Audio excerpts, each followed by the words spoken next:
On January the 27th, in the Basilica of St. John Lateran, the Sistine Chapel Choir and the Westminster Abbey Choir joined together in the performance of 1 hour of pure sacred music.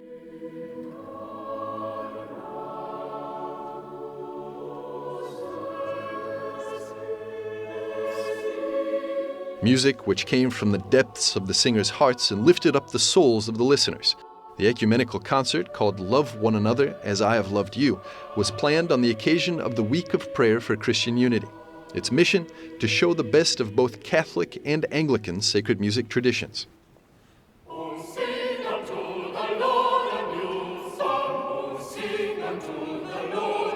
The choir of Westminster Abbey is recognized worldwide as one of the finest choirs of its type. It consists of about 30 boys and 12 professional adult singers. The choir plays a central role in the daily choral activities of the Abbey and in the many royal, state, and national occasions that take place in England. James O'Donnell, organist and master of the choristers, is the director of this choir. I regard myself as a very lucky man in my work, in my job in London, and I always have done. And one of the great unexpected joys of my position in Westminster Abbey is to have this opportunity to work with the Sistine Chapel Choir and to conduct in Rome, which I never could have expected a few years ago, and so for me is a great privilege and honour.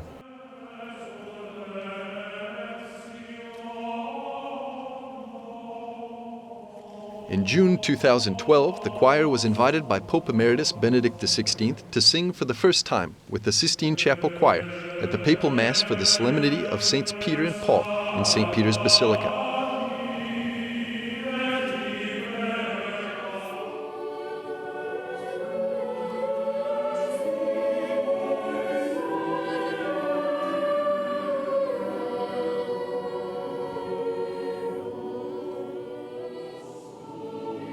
Since 2010, Monsignor Massimo Palombella has been the maestro of the Sistine Chapel Choir. Today's program has been carefully pondered with Westminster Abbey, so we could have an hour of music, only music, the best of the Catholic tradition on one side, with Truus Petrus and 2 pieces by Palestrina, and on the other side, the best of the Anglican tradition.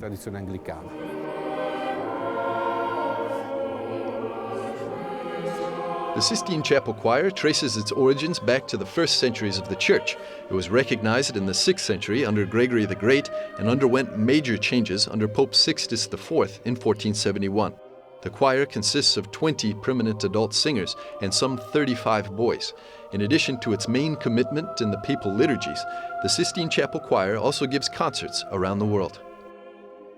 Well, the great thing about music is it is a universal language. You don't need to understand anything to appreciate the music. So the music conveys a message that is greater than words can ever say.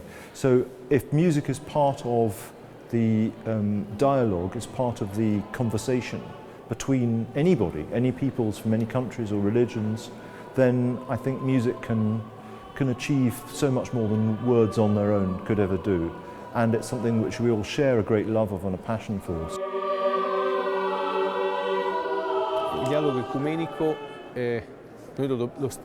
We tried to build and work on this ecumenical dialogue because there's something that's been dividing us historically.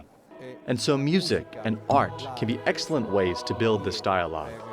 As in contrast with our historical and political divisions, they both manage to keep a profound unity in our common roots and sources of art and music. Ha continuato a mantenere profonda unità nelle radici comuni, nelle fonti comuni, nell'arte, nella musica.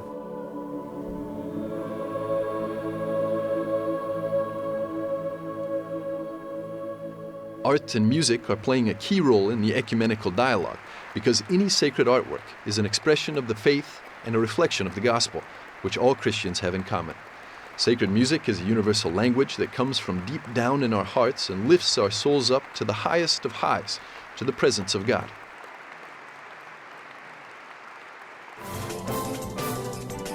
In a few moments, we'll be back with more on Vaticano.